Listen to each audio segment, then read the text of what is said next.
الحمد لله رب العالمين، والصلاة والسلام على أشرف الأنبياء والمرسلين وعلى آله وصحبه أجمعين. سبحانك لا علم لنا إلا ما علمتنا إنك أنت العليم الحكيم. قال رب اشرح لي صدري ويسر لي أمري واحلل عقدة من لساني يفقه قولي. رب يسر ولا تعسر ولا رب تمم بخير.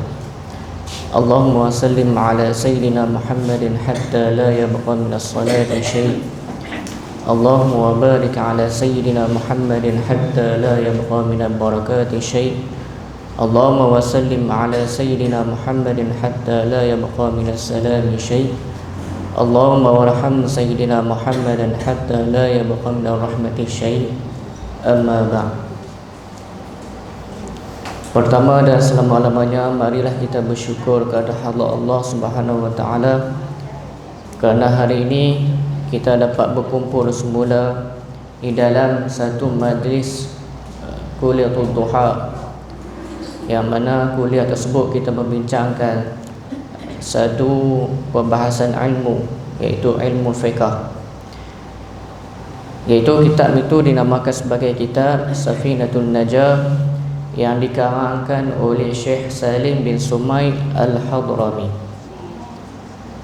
Dan tidak lupa juga selawat dan salam ke atas Nabi junjungan kita, Nabi Muhammad sallallahu alaihi wasallam. Pada hari Jumaat ini, perbanyakkan selawat dan salam kita ke atas baginda Nabi Muhammad sallallahu alaihi wasallam. Allahumma salli ala sayyidina Muhammad. Allahumma salli ala sayyidina Muhammad. Allahumma salli ala sayyidina Muhammad.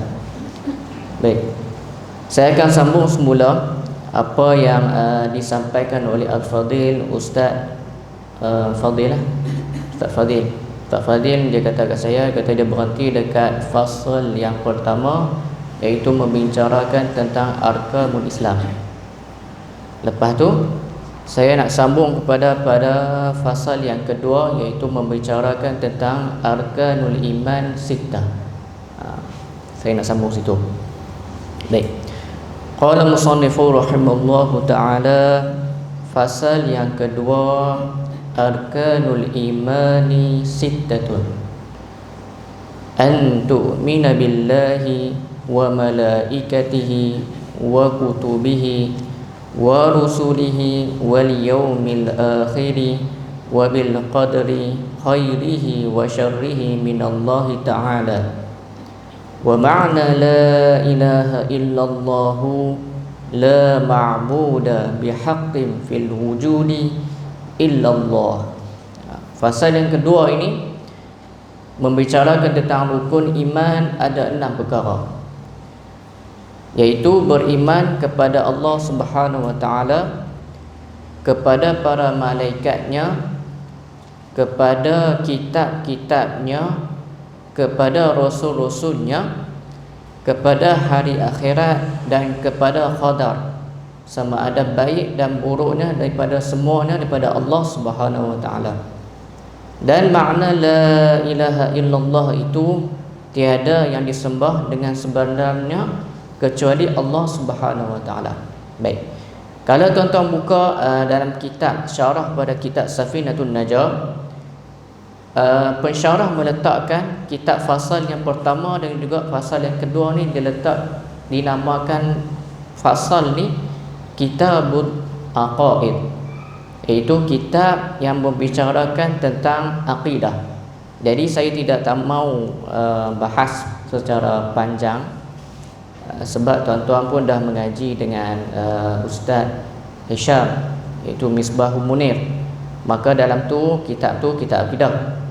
Dalam kitab tu membicarakan secara detail tentang arkanul Islam, arkanul iman secara detail ya. Jadi saya akan syarah secara ringkas dah. Saya akan tertumpu kepada fiqh saja. Baik. Fasal yang kedua iaitu arkanul imani sittah. Rukun iman tu dia ada 6 perkara. Apabila kita sebut iman, apakah yang dimaksudkan dengan iman? Iman. Okey. Iman maksud dia at-tasdiqu bil qalbi bima jaa minan nabi sallallahu alaihi wasallam bil darurah. Iaitu iman ni yang nak kata beriman ni, iman ni maksud apa? Secara lisan ni kita sebut iman. Aku beriman. Aku beriman kepada Allah. Aku beriman adanya malaikat. Aku beriman adanya kitab-kitab yang diturunkan. Jadi tuan-tuan tahu tak apakah ini maksudkan dengan iman tersebut? Maka didatangkan oleh para ulama, iman itu makna dia dari segi istilah at-tasdiqu bil qalbi bima jaa minan nabi sallallahu alaihi wasallam. Iaitu iman ni at-tasdiqu bil qalbi. Kita mengaku ataupun membenarkan dalam hati kita ni, at-tasdiqu bil qalbi ni, membenarkan dalam hati kita ni bima jaa minan nabi sallallahu alaihi wasallam, tentang apa yang didatangkan oleh Nabi sallallahu alaihi wasallam. At-tasdiqu bil qalbi bima jaa minan nabi sallallahu alaihi wasallam bid darurah. Membenarkan dalam hati kita ni, seorang muslim ni membenarkan pada hati kita ni dengan apa yang didatangkan oleh Nabi Muhammad sallallahu alaihi wasallam ni bil darurah. Secara kita tidak perlu berfikir dah. Secara kita tak perlu berfikir, kita dah tahu dah. Pada zaman contoh, kita membenarkan solat, kita membenarkan puasa, membenarkan zakat, sebab perkara tersebut telah diajarkan oleh Nabi baginda sallallahu alaihi wasallam. Maka perkara tersebut tak perlu difikir. Daruri lawajan nadhari. Nadhari ini dia perlu kepada fikir. Fikir ni lebih kepada masalah aqaid, iaitu akidah. Tak apalah, tu perbahasan agak panjang. Kalau bil daruri ini kita tidak perlu berfikir dah. Kita tengok perkara tersebut, kita tengok contoh solat, kita tengok orang rukuk, orang sujud, orang buat iktidal, semua baca Fatihah, maka itu tidak berfikir dah. Kita terus buat. Bila kita terus buat perkara tersebut, maka kita tasdiq bil qalbi. Kita membenarkan hati kita itu untuk melakukan perkara tersebut, maka ia dinamakan sebagai al-imanu, iaitu iman. Itu secara ringkasnya makna tentang al-imanu. Baik. Yang seterusnya iaitu arkanul iman ni dia ada 6 perkara juga.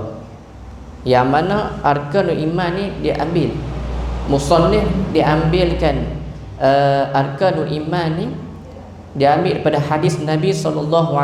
Dia kata apa? Satu hari ni Nabi didatangi malaikat Jibril alaihissalam. Malaikat Jibril mai kat Nabi. Lepas tu malaikat Jibril ni dia tanya Nabi Muhammad SAW. Dia tanya, "Ya Muhammad, ikhbarni 'anil iman." Wahai Muhammad, kabarkanlah pada aku ni tentang iman. Malaikat Jibril tanya Nabi. Maka Nabi pun jawab.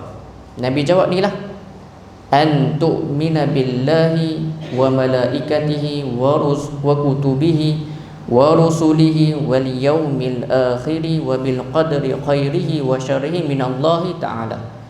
Ni musannif ambil daripada hadis yang menyatakan bahawa satu hari itu malaikat Jibril mai kat Nabi, dan malaikat Jibril tanya dekat Nabi, "Wahai Muhammad, kabarkanlah pada aku, bagi tahu kat aku ni apakah yang dimaksudkan dengan iman." Maka Nabi pun jawab, iaitu antu'mina billahi, iaitu beriman dengan Allah, beriman dengan malaikat, beriman dengan kitab yang diturunkan, beriman dengan rasul, beriman dengan qadar. Sama ada baik ataupun buruk, itu semuanya datang daripada Allah Subhanahu wa taala. Baik, kita tengok yang pertama. Iaitu yang pertama, arkanul iman an tu'mina billahi, iaitu beriman dengan Allah Subhanahu wa taala, beriman kepada Allah Subhanahu wa taala. Yang kata beriman ni macam mana? Beriman kepada Allah ni macam mana? Iaitu kita i'tiqad secara jazimnya, secara pasti bahawa Allah Subhanahu wa taala ni yang layak disembah. Itu yang pertama, iaitu Allah ni zat yang wujud. Kita i'tiqad bahawa Allah Subhanahu Wa Taala ni adalah zat, satu zat yang wujud. Ada, mesti ada. Dalil yang menyatakan Allah ni wujud ni apa dia? Iaitu alam ni. Kita tengok pada alam ni. Alam bumi, bentuk muka bumi ni. Alam ni besar, bumi. Kan? Lepas tu bumi ni ada pencipta dia. Siapa pencipta dia? Tentulah kita tertanya-tanya kan. Siapakah pencipta manusia ni? Siapa pencipta dia? Contoh dalam padi kan. Kita tanam padi, pokok padi. Lepas tu siapakah yang menanam padi tersebut? Takkan dia tanaman padi itu dia tumbuh dengan sendirinya? Mungkin juga dia tumbuh. Tetapi mustahil lah tidak ada pencipta ataupun orang yang menanam padi tersebut. Tak letak benih, maka tidak naiklah tumbuh pokok padi tersebut. Begitulah juga dengan alam ni. Wujudnya alam ni takkan tak ada pencipta, mesti ada pencipta kan. Jadi pencipta dia siapa? Iaitu Allah Subhanahu Wa Taala. Okey. Iaitu Allah ialah zat yang wujud, yang ada. Itu yang pertama. Yang kedua iaitu Allah Subhanahu Wa Taala ni Esa. Esa maksudnya Esa, iaitu Esa maksudnya satu. Kita i'tiqad secara lazim bahawa Allah Subhanahu Wa Taala ni wujud hanya satu saja, seorang dia ada. Kalau wujud dua orang, mustahil. Mustahil bagi Allah Subhanahu Wa Taala. Nah, itu yang kedua. Yang ketiga, tidak ada sekutu baginya. Bila kita sebut Esa, maka ternafilah sifat mustahil bagi Esa, iaitu dua lah. Esa mesti ada satu. Kalau tak Esa, lawannya dua. Maknanya Allah Subhanahu Wa Taala mesti seorang saja. Baik, selain itu juga wajib kita mengetahui pada Allah Subhanahu Wa Taala ni sifat-sifat yang ada pada Allah Subhanahu Wa Taala, daripada sifat wajib, sifat mustahil dan sifat harus. Sifat wajib Allah tu ada berapa? Ini kena tanya pada Ustaz Syam lah. Ustaz Hisham ngaji dah kan? Iaitu sifat wajib ada berapa pada Allah SWT, sifat mustahil, sifat harus. Itu pembahasannya agak panjang. Dan yang kedua, iaitu yang pertama kita beriman dengan Allah. Yang kedua kita beriman dengan para malaikat. Para malaikat ni kita wajib beriman dengan malaikat yang ada. Malaikat ni banyak. Hanya wajib kita mengetahui ada 10 orang je. Kan? Kita apa? Wajib kita mengetahui para malaikat ni ada 10 orang je. Malaikat ni banyak. Wajib, Allah kata, Nabi kata wajib mengetahui 10 orang saja. Iaitu malaikat apa? Malaikat Jibril, Mikail, Israfil, Munkar, Nakir, Raqib, Atid, Malik, Ridwan. Malaikat 10 tu saja yang wajib kita ketahui. Dan ada kata para ulama juga wajib kita untuk mengetahui tugas-tugas malaikat tersebut. Contoh malaikat Jibril, tugas dia apa? Menyampaikan wahyu, ketua kepada semua malaikat. Malaikat Israel, tugas dia apa? Malaikat Munkar, Nakir, menyoal dalam kuburan. Wajib juga kita mengetahui. Tapi ada yang ulama kata sekadar cukup mengetahui nama tersebut sudah mencukupi. Tetapi lebih baik kita mengetahui malaikat, nama ke-10 malaikat tersebut beserta tugas-tugas dia. Itu wa malaikatihi, yang kita wajib untuk beriman dengan malaikat yang diutuskan oleh Allah Subhanahu Wa Taala. Yang ketiga iaitu wa kutubihi, dan kitab-kitab yang diturunkan oleh Allah Subhanahu Wa Taala. Kitab yang diturunkan daripada zaman Nabi Adam ni sampai zaman Nabi Muhammad ni ada 4 kitab je. Ada 4 kitab je. Yang mana kitab pertama dinamakan sebagai kitab Taurat. Kitab Taurat ni diturunkan kepada Nabi Musa alaihissalam. Itu kitab yang pertama. Kitab yang kedua iaitu diturunkan kepada Nabi Daud alaihissalam, iaitu dinamakan sebagai kitab Injil. Itu kitab yang kedua. Kitab yang ketiga iaitu diturunkan kepada Nabi Isa alaihissalam, iaitu dinamakan sebagai kitab Injil. Kitab Injil. Dan yang terakhir iaitu kitab diturunkan kepada Nabi kita Nabi Muhammad sallallahu alaihi wasallam yang tuan-tuan baca tadi, iaitu dinamakan sebagai Al-Quranul Karim. Kita wajib tahu lah pak kitab ni. Wajib tahu nama dia, wajib juga kita tahu diturunkan kepada Nabi yang mana, Rasul yang mana. Nabi Daud kitab Zabur, Nabi Musa alaihissalam kitab Taurat. Senang je pak kitab je. Nah. Dan juga yang keempat iaitu wa rusulihi, dan wajib juga kita beriman kepada rasul-rasul yang diutuskan oleh Allah Subhanahu wa taala. Yang mana para rasul ni diutuskan kepada umat yang tertentu ni hanyalah untuk memberi petunjuk, memberi hidayah kepada kaum tersebut. Contoh kan, kita ambil pada Nabi Muhammad sallallahu alaihi wasallam kita kan. Antara sebab Allah mengutuskan Nabi Muhammad sallallahu alaihi wasallam pada awal Nabi dilantik sebagai rasul ni kepada masyarakat Arab. Sebab apa? Sebab untuk liutimma akhlak, untuk menyempurnakan akhlak kaum Arab ketika tersebut. Itu di Mekah ni. Di Mekah ni Allah SWT tengok, ya Allah, teruknya perangai Arab Mekah ketika tu. Mereka buat apa? Mereka minum arak, mereka membunuh anak perempuan, mereka berzina, mereka berjudi, merompak apa semua. Maka Allah tengok tak boleh jadi. Tak boleh jadi macam ni. Kalau jadi macam ni, rosak habis dunia. Maka Allah SWT utuskan Nabi sebagai Rasul untuk memberi bimbingan kepada kaum Arab Mekah tersebut. Maka Nabi pun berdakwah. Nabi berdakwah ni bukan secara senang lah, mengambil masa yang berpuluh-puluh tahun. Okey, sama lah juga dengan pengharaman arak. Arak ni Allah SWT tahu dah. Kalau Allah SWT haramkan secara terus arak ni, maka kemungkinan masa itu orang Arab tu akan tentang, akan tak mau. Maka macam mana untuk mengharamkan arak itu? Maka Allah SWT menurunkan ayat kepada Nabi Muhammad SAW untuk mengharamkan arak tersebut secara berperingkat, sehingganya yang terakhir tu mengharamkan terus pengharaman arak. Itu proses dia, proses untuk mengharamkan sesuatu yang agak berat lah. Kalau yang kurang berat tu memang diharamkan terus. Okey, itu serba sikit tentang beriman kepada Rasul. Dan wal yaumil akhir, iaitu wajib juga kita beriman dengan hari-hari akhirat. Wajib beriman dengan hari akhirat dan serta apa yang ada di hari akhirat tersebut. Wajib kita beriman. Di akhirat ada apa?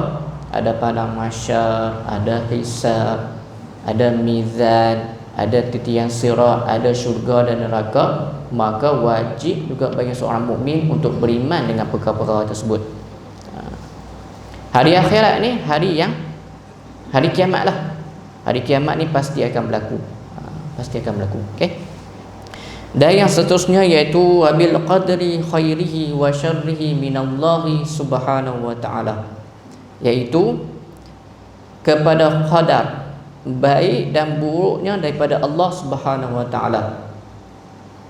Hak ni dibincangkan dalam kitab Aqaid, iaitu kitab akidah. Misbahul Munir pun ada membahaskan, iaitu dia berada dalam tajuk Af'alul Ibad. Af'alul Ibad. Dalam tu dibahaskan cara lebarnya tentang Af'alul Ibad, iaitu perbuatan-perbuatan manusia ni. Inilah wa biqadri khairihi wa syarrihi minallahi subhanahu wa ta'ala.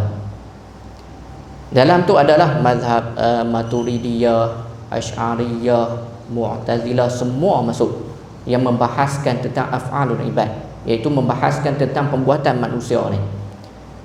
Dia selisih dekat mana? Selisih lah. Adakah perbuatan baik ni daripada Allah Subhanahu Wa Taala, ataupun perbuatan jahat ni daripada diri kita sendiri, ataupun perbuatan jahat dan baik ni datanglah daripada kita sendiri, ataupun perbuatan jahat dan baik itu datanglah daripada Allah Subhanahu Wa Taala. Tetapi di sini musannif dia kata wa biqadri khairihi wa syarrihi minallahi subhanahu wa ta'ala. Musannif dia kata qadar ni iaitu secara perbuatan yang af'alul ibad, perbuatan manusia yang kita buat ni, sama ada baik ataupun buruk, semuanya datang daripada Allah Subhanahu Wa Taala. Tuan-tuan amal mengaji hari ini, semua tu telah ditentukan oleh Allah Subhanahu Wa Taala, telah ditulis di Lauh Mahfuz. Ada satu kitab sebelum tuan-tuan lahir, sebelum kita dilahirkan, ada satu kitab Allah dah tulis dah. Buat satu buku tu, tuan-tuan dah tulis dah, hari ni umur pada sekian-sekian jadi apa, umur pada saat sekian-sekian jadi apa. Semua dah ditentukan oleh Allah Subhanahu Wa Taala. Maka secara baik perbuatan tersebut, baik ataupun tak baik, semuanya sudah ditentukan oleh Allah Subhanahu Wa Taala. Jadi kita boleh elak dah ketentuan ni? Boleh. Boleh kita elak ketentuan. Dengan apa? Dengan berdoa. Dengan berdoa. Kita berdoa, ya Allah, bagilah aku ni selalu melakukan amal ibadat kepadamu, ya Allah, dan jauhkan daripada aku daripada melakukan perkara-perkara yang sia-sia ataupun perkara yang buruk. Maka boleh dah? Boleh, tak ada masalah. Kata ulama boleh. Contohlah hari ni, contoh seseorang tu dia nak melakukan kejahatan, nak mencuri ke apa ke, lepas tu tiba-tiba, kalau ikutkan di dalam buku yang ditulis di Lauh Mahfuz tu, dia akan curi hari ni, tetapi dia berdoa pada Allah, ya Allah, aku tak mau curi ni, tak mau curi hari ni, aku takut dengan azab yang menimpa aku nanti di akhirat. Maka dia pun tak mencuri. Maka boleh tak dia berdoa macam tu? Boleh, tak ada masalah. Maka ketentuan tu dia akan hilang. Dia akan hilang yang sendirinya, ya? Jadi dalam kitab ni dia tulis secara pastinya af'alul ibad ni, perbuatan manusia ni, sama ada baik ataupun buruk ni, semuanya didatangkan daripada Allah Subhanahu Wa Taala. Nah, okey. Tu qadar. Wajib juga kita beriman. Maka kita berimanlah. Kita kena beriman. Kita kena membenarkanlah perkara yang terjadi pada diri kita ni, sama ada baik ataupun buruk, semuanya datang daripada Allah Subhanahu Wa Taala. Tuan-tuan mengajar ini, alhamdulillah, tu perkara baik. Contoh lain perkara yang terjadi agak malang sikit, orang lain lah, orang lain bukan orang dalam ni, orang lain dia insiden hari ni, maka dia patah kaki ke, dia luka dekat mana ke, maka tu qadar dia, qadar dia yang wajib dia beriman. Okey. Okay, yang bawah tu dia nak mentafsirkan makna la ilaha illallah. Wa makna la ilaha illallah la ma'buda bihaqqi fi wujudi illallah, iaitu, dan makna la ilaha illallah itu, tuan-tuan selalu sebut tu, la ilaha illallah, la ilaha illallah tu masuk apa? Iaitu la ma'buda bihaqqin fil wujudi illallah, iaitu tidak ada jenis sembahan yang sebenarnya pada realiti ini, pada alam ni, kecuali Allah Subhanahu Wa Taala. La ilaha illallah, la disebut, la di situ tu dalam ilmu nahwu dinamakan sebagai la nafi li jinsiyah. La nafi li jinsi. Kalau ilmu nahwu, kalau tuan-tuan pelajari ilmu nahwu, maka la tu dinamakan sebagai la nafi li jinsi, iaitu la tu menafikan terus semua jenis-jenis ketuhanan illallah. Lepas tu didatangkan la ilaha illallah, kecuali Allah Subhanahu Wa Taala. Iaitu pada zaman realiti ini ada banyak tuhanan, ada banyak Tuhan. Tuhan Hindu ada, Tuhan Cina ada, Tuhan Yahudi ada, semua ada Tuhan. Maka kita menafikan terus semua jenis ketuhanan yang ada pada dunia ni, pada realiti ni, kita nafi terus, kecuali illallah, iaitu kecuali Allah Subhanahu Wa Taala. Okey, habis itu. Iaitu pasal yang kedua membicarakan tentang rukun iman yang ada 6. Okey, buka yang seterusnya, itu fasal yang ketiga. Fasal yang ketiga saya akan masuk kepada fiqh lah. Sebelum ni musannif mendatangkan fasal ataupun kitab yang membicarakan tentang aqaid. Aqaid ni membicarakan tentang tentang akidah. Lepas tu musannif masuk kepada kitab taharah. Kalau tuan-tuan buka dalam syarah kitab yang besar-besar, maka musannif tersebut meletakkan fasalah peringkat-peringkat. Peringkat tadi rukun iman, rukun Islam tu musannif meletakkan sebagai kitabun, dinamakan sebagai kitabun aqaid. Aqaid dah settle lah.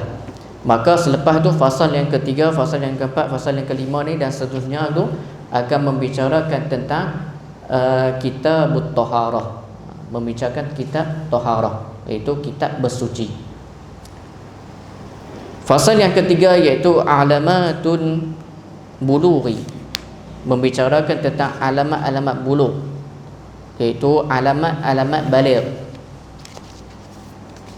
Alamat-alamat baligh. Alamatul bulughi salasatun. Tamamul khamsa asyrata sanatan fi dzakari wal untha, wal ihtilamun fi dzakari wa unsa li 9 sinin, wal haidu fil unsa li 9 sinin. Musannif kata apa? Alamat tanda baligh itu ada 3 perkara. Yang pertama iaitu sempurna umurnya 15 tahun pada lelaki dan perempuan. Yang kedua iaitu bermimpi jima hingga keluar mani pada lelaki dan perempuan yang umurnya 9 tahun. Yang ketiga, kedatangan haid pada perempuan yang umurnya 9 tahun. Alamat ni, apabila sebut alamat, maka pada istilah, pada bahasa dia dinamakan sebagai dilalah. Alamat pada bahasa dia dinamakan sebagai dilalah. Dilalah tersebut maksud dia petunjuk. Kalau dari segi istilah, maksud alamat ni iaitu ma yalzamu min wujudi al-wujudu wa la yalzamu min adabihi al-adamu. Maksud alamat pada istilah dia iaitu ma yalzamu min wujudi al-wujudu, apa yang lazim adanya ma tersebut, sesuatu tersebut, adanya tanda sesuatu tersebut, maka adalah sesuatu yang ditunjuk. Ma yalzamu min wujudi al-wujudu, tu maksud dia, iaitu sesuatu tanda, adanya sesuatu tanda tersebut, maka adalah petunjuk bagi dia. Ma yalzamu min wujudi al-wujudu, yang pertama. Yang kedua, wala yalzamu min adamihi al-adamu, iaitu apakah yang dimaksud wala yalzamu min adami al-adam, iaitu maka tidak ada satu tanda tersebut sekiranya tidak ada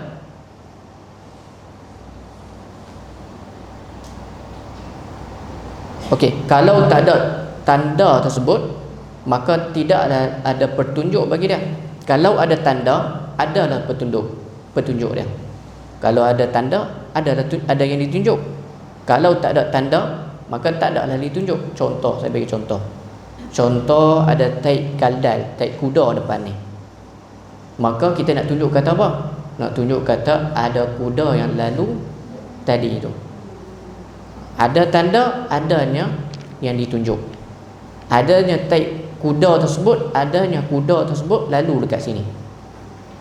Kalau tak ada taik tersebut, wala yazamu min adam wala yazamu min adami adam.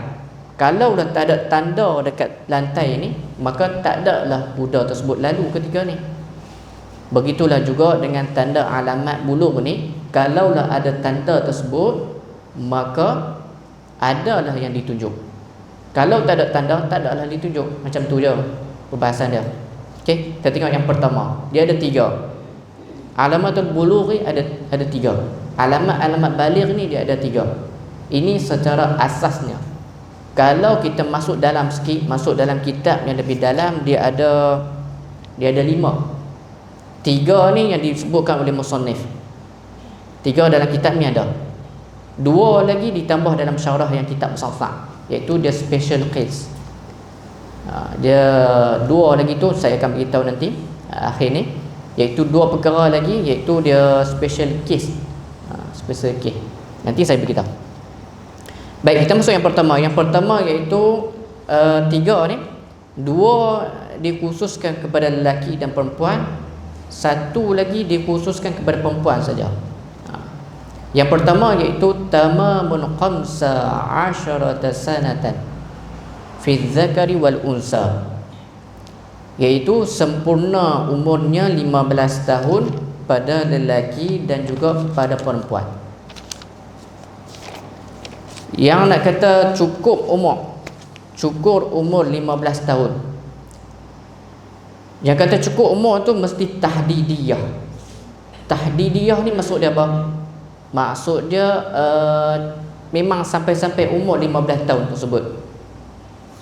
Apabila seseorang tu dia dah sampai 15 tahun, maka dia dikira baligh dah, walaupun dia tidak didatangi ihtilam, keluarnya air mani ataupun haid.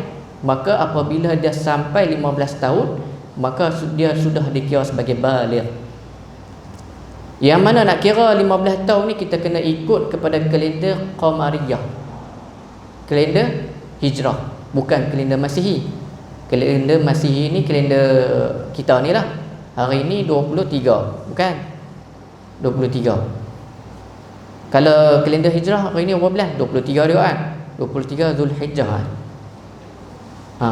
Tu kalender Hijrah. Kalau dalam nak kirakan 15 tahun ni, kita kena kira dalam kalender Hijrah.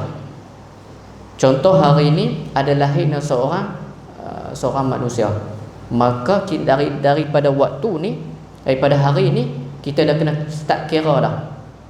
Dia nak sampai umur 15 tahun ni, umur pada Masihi tu dia umur berapa? Kita kena kira. Sebab dalam kita nak kira umur 15 tahun ni, kita kena tengok kepada Hijriyah, iaitu tahun Islam, bukannya tahun Masihi. Tahun Masihi tahun kita ni lah 2022. Kalau tahun Islam apa? 1443 kan. Kita kena kira tu.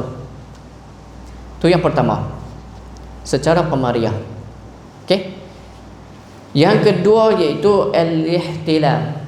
Al-ihtilam ni fi dzakari wal unsa, lelaki dan juga perempuan. Keluar ihtilam ni maksudnya mimpi, bermimpi yang terjadi kepada lelaki dan juga perempuan. Ihtilam ni makna dia apa? Maksud dia apa? Iaitu ru'ya fil manami. Ru'ya fil manami, iaitu sesuatu yang dilihat di dalam tidur. Tidur tu maksud apa? Tidur tu sesuatu yang dilihat dalam tidur dinamakan sebagai apa? Dinamakan sebagai mimpi lah kan. Okey. Tetapi itu makna umum. Ada makna khusus yang mentarifkan al-ihtilam ni sebagai al-imna. Al-imna.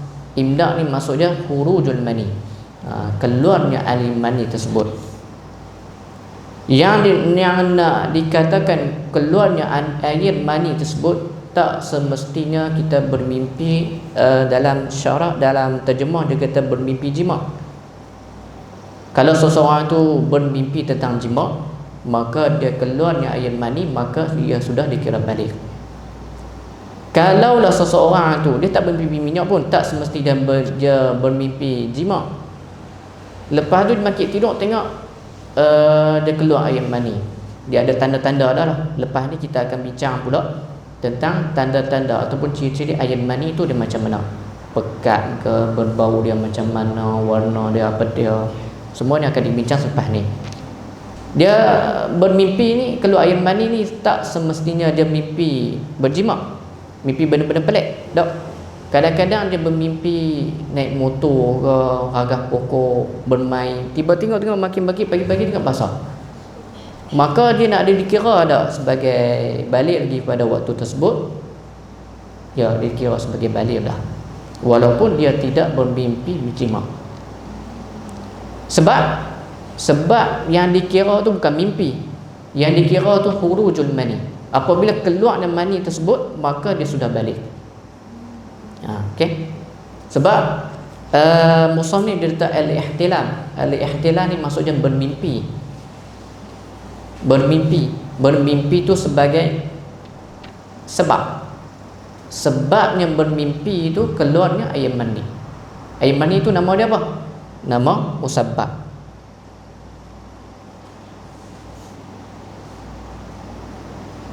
Silap. Mimpi itu adalah musabbab. Kalau keluarnya air mani itu dinamakan sebagai sebab keluarnya air mani tersebut apa dia? Bermimpi. Kan?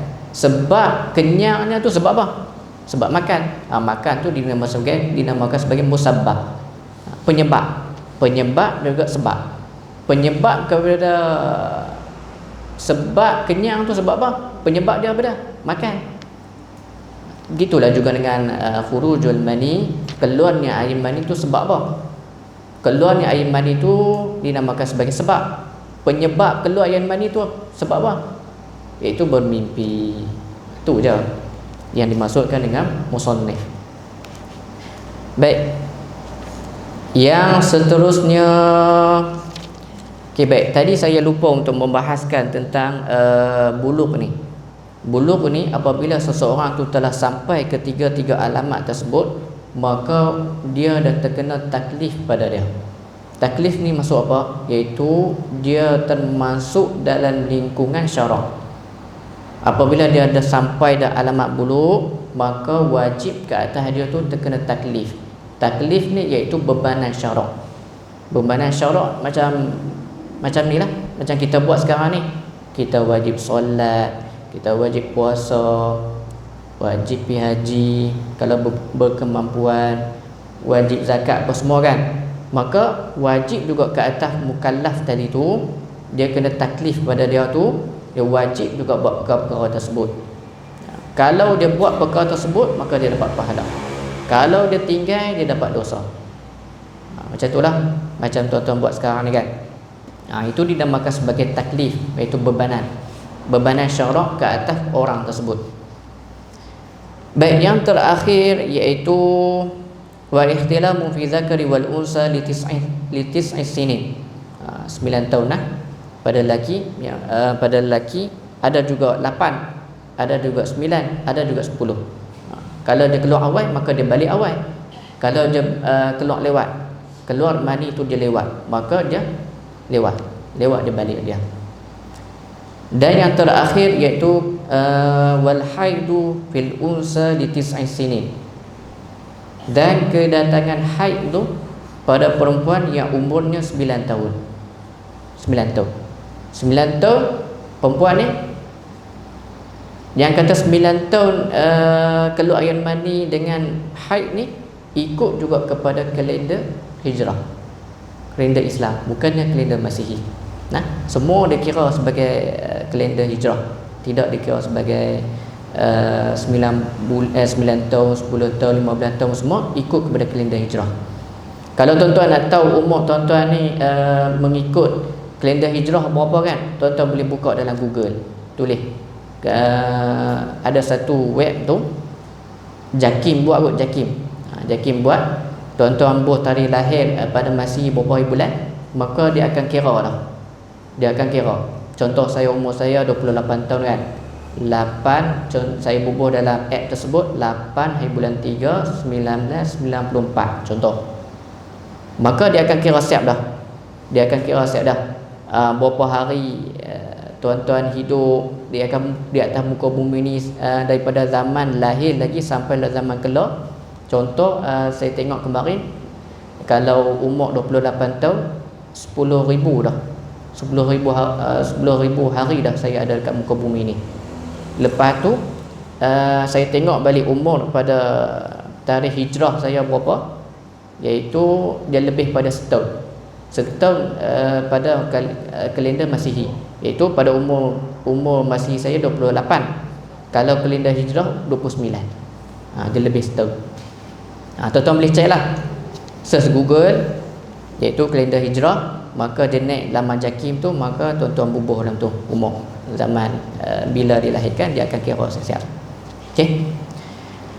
Baik, Baik, yang terakhir iaitu wahaidu fil unsa li tis'i sinin. Kedatangan haid pada perempuan yang umurnya 9 tahun. Yang ni khusus untuk perempuan saja. Lelaki tak ada haid. Yang mana kedatangan haid ini mengikut pada syarat-syarat yang tertentu. Lepas ni kita akan bahas. Ada satu bab ni membicarakan tentang haid saja. Ni saya pun tak pun nak tira sangatlah bab haid ni. Dengan jenis-jenis darah ada berapa bilangan, tentu kena cukup sehari, 15 hari, itu banyak perbahasannya. Tak apa, tu kita buat ringkasan, kita akan bahas lepas ni. Yang mana kedatangan haid itu pada perempuan yang berumur 9 tahun. 9 tahun tu jemai dah haid, maka dia sudah dikira sebagai baligh. Baik, ni ada 3 alamat bulugh yang dinyatakan oleh musannif. Ada 3 saja dalam kitab ni, iaitu yang pertama sempurna 15 tahun. Apabila sampainya 15 tahun, maka dia kena taklif pada dia. 15 tahun ni kehabisan alamat bulugh. Dia tak mai juga ihtilam, bermimpi dia tak mai, keluar mani pun tak mai, lepas tu haid pun dia tak mai, maka dia sudah sampai 15 tahun, maka dia dikira baligh terus. Dia dikira baligh terus. Yang kedua iaitu ihtilam. Ihtilam di sini maknanya bermimpi, tetapi makna khusus dia itu khurujul mani, iaitu keluarnya air mani tersebut. Maka apabila terkeluarnya, maka dia sudah dikira sebagai baligh. Yang kedua iaitu al-haidu. Haid ni apabila seorang perempuan tersebut keluar haid pada umur 9 tahun, maka ia sudah dikira sebagai baligh. Baik, itu 3 perkara. 3 perkara yang didatangkan oleh musannif secara asasnya. Lepas tu saya nak ada hutang lagi daripada 2 lagi perkara yang disebutkan oleh syarah musannif, iaitu 2 perkara ni. Yang pertama iaitu tanda-tanda baligh ni. Yang pertama itu hamil, iaitu orang yang mengandung. Mengandung ni, apabila seorang yang nak mengandung tu, dia mesti baligh dulu. Apabila dia tak baligh lagi, dia tak boleh mengandung.